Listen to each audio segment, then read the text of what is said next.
Live KPLU Studio session. That means we're going to switch right now to our Seattle studios and Abe Beeson. Thanks, Robin. This afternoon, we will give the drummer some, celebrating his 70th birthday this year with pianist Chick Corea and bass player Stanley Clarke. It's the legendary Jack DeJohnette, known for his work with Miles Davis, Charles Lloyd, Keith Jarrett. He's got a terrific album of his own just out called Sound Travels that you're hearing here on KPLU. And he's also the recent recipient of the NEA Jazz Masters Fellowship. Here we go. It's the Jack DeJohnette Trio.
Drummer Jack DeJohnette and his all-star trio, Stanley Clarke at the bass, Chick Corea piano. I'm Abe Beeson. You can find this fine band at Jazz Alley tonight through Sunday. Get yourself on down there. Now, Jack DeJohnette, you've played with just about everybody who's a great jazz player, but I understand your history with Stanley and Chick isn't as storied. How long have you been working with these two guys? Well, you know, Stanley and I played together in the, or shall we say, in the 60s or somewhere back there. We don't want to reveal, but anyway. Yeah, early 70s, real early. Yeah, and we worked with, did some things with McCoy, and what else did we do? We did, well, actually, three of us did something with McLaughlin, right? Yeah, we did. Yeah, me, you, and Chick, we did the Electric John, it was called. Was it called Electric John? Yeah. So but we weren't really officially. We just came in and played one track. You know? Mm-hmm. But so I played with Stanley. Well, for a few years back, we connected again, and you know, he came back out after. You know, sort of focusing on his other things, like, you know, writing music for screens and for movies, and you know, I was really excited. We hooked up and we played a gig in New York with McCoy Tyner and Gary Bartz. Wow, nice. And I mean, you know, I think both of us kind of thought, man, I forgot how good that felt. You know, and like I said, yeah. You forget sometimes, like, yeah, play with people and. You know, you remember the great things. It's like anything in life, you know.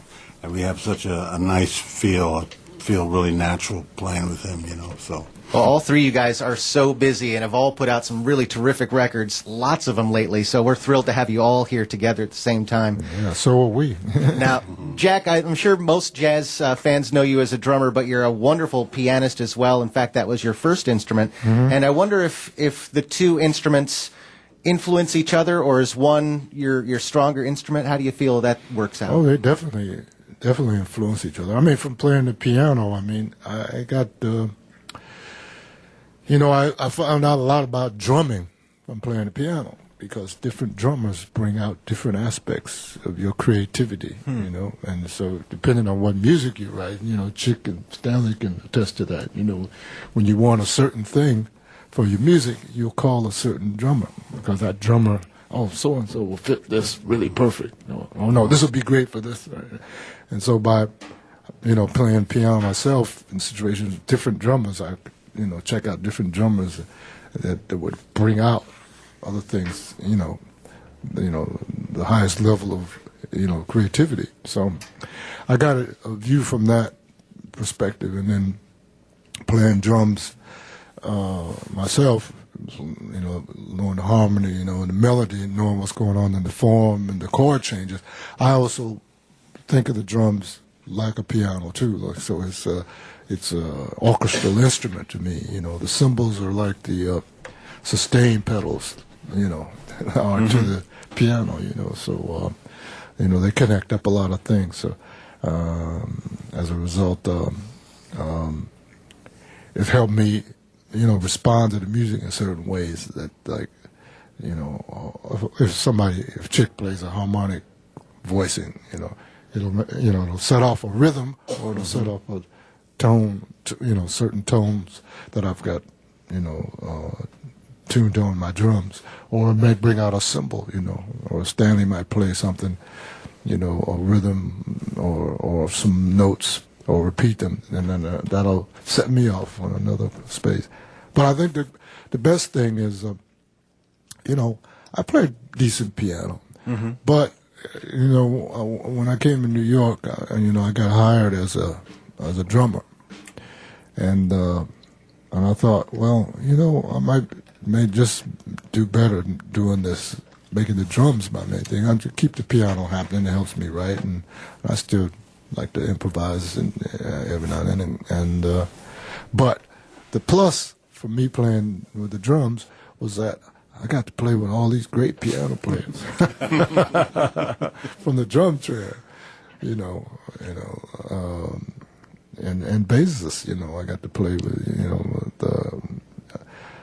Gary Peacock and Eddie Gomez, and so you know. But the piano part, you know, it's I've learned a lot about the instrument through osmosis, just playing with everybody, you know, all these great players, you know. Do you think playing with these great players developed your style, or do you think you pretty much had the drums figured out young and would just adapt to each setting? Was there a growth period you'd go through with each different band you played with, like Charles Lloyd, Miles Davis, Keith Jarrett? Was it a whole new set of skills? Well, no, it was just a vibration, an intuitive thing of learning how to play what the music called for. Some music was, like for instance, Joanne Barkeem's music was very, very organized. Mm-hmm. So I had to figure out, the challenge for that was playing precisely what she wrote and also making it flow, mm-hmm. you know. And she used to get Eddie Gomez and I, you know, because she thought we did a good job of, you know, interpreting her music. But I mean, it was challenging. But, you know, it was rewarding too. You know, the challenges that came through that. It was really great. So Jack DeJohnette is here with Stanley Clarke bass and Chick Corea piano. They're at Jazz Alley tonight through Sunday in Seattle. Get on down, enjoy the sun during the day and the jazz at night. Your new record, Jack, Sound Travels, a lot of people are calling it your best record yet, and it is fantastic. A lot of terrific players on there. All the songs were written by you. Mm-hmm. Do you feel like there's a common theme or a common thread? I mean, certainly stylistically, it's got a lot of different things going on. Well, you know, it was an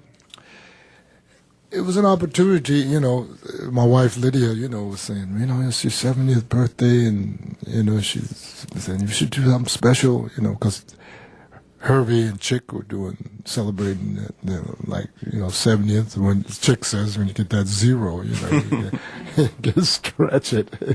So, you know, I talked to great jazz head of the E1, who's distributing our label on, you know, Golden Beams, and he liked the idea. My wife pitched the idea to him, and then he said, "Well, okay, let's do something. You know, what do you got in mind?" I told him who the players were, and he said, "The only one thing, you got to play piano on it." Mm-hmm. So I said, well, okay, I'll play maybe one track or something. But as the recording went on, and also I got Bob Saden to produce it. Mm-hmm. And so as we worked, and Bob was really, really great to work with. And I was sent all the tunes on a Core Game 3 as the sequences, so I played all the parts and arrangements so everybody could, you know, send them to them so they could get an idea of what I wanted. And I'd send him to Bob, and Bob was like, "This is great." You know, he's going on the phone. I'm over in Nice, you know, playing these things on the telephone. Bob said, "Great, I love it. What else you got?" You know. So, you know, I sent these all, and then we got everybody together. You know, all the names on the record. You know. The younger players. Esperanza Spalding sounds great on this new record. Yeah. Ambrose Acamuzier, Tim Maurice, Luisito Quintero, Lionel Lueke is fantastic. Yeah, Lionel, and Jason Moran came and played on one track.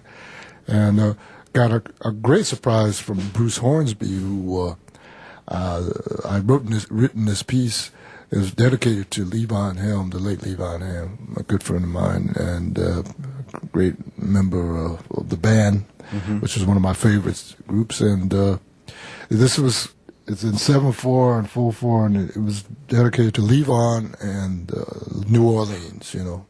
So I said to Bruce, "You like this?" You know, I just took a chance, and he said, yeah, send it to me. Send me the tracks. So we sent him the track, and he wrote these lyrics to The Dirty Ground. And he's actually now playing it incorporated in his band, the Noisemakers. And actually, there's a version of it on YouTube. You can see at the New Orleans Jazz Festival. It's a great record. Congratulations. Yeah, thank you. Jack DeJohnette's Sound Travels is the new release. Go check that out, as well as recent records from Chick Corea, Stanley Clarke here on piano and bass. Let's hear another song from this all-star trio. The Jack DeJohnette Trio is live at Jazz Alley tonight through Sunday, and right now, live in the studios here on KPLU. Okay, we're going to do, this is Victor Feldman, right? Victor Feldman tune. Early Miles. Yeah, and off of an album called 7 Steps to Heaven that Miles did. This is called Joshua.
Drummer Jack DeJohnette with Stanley Clarke bass, Chick Corea at the piano. They are live at Jazz Alley tonight through Sunday, and thank you again so much for being here live in our studios today. It's been a real treat. Okay, it's been our treat too. Thanks. And come on down. Come on down. We'll send it back to Robin Lloyd in our Tacoma studios and give these guys a little while to do some rehearsals. Yep, this is the best place to be in Seattle today. They're going to work it out today. Yeah, take your time, guys. Robin, take it away. Thank you, Abe. Thanks for everybody.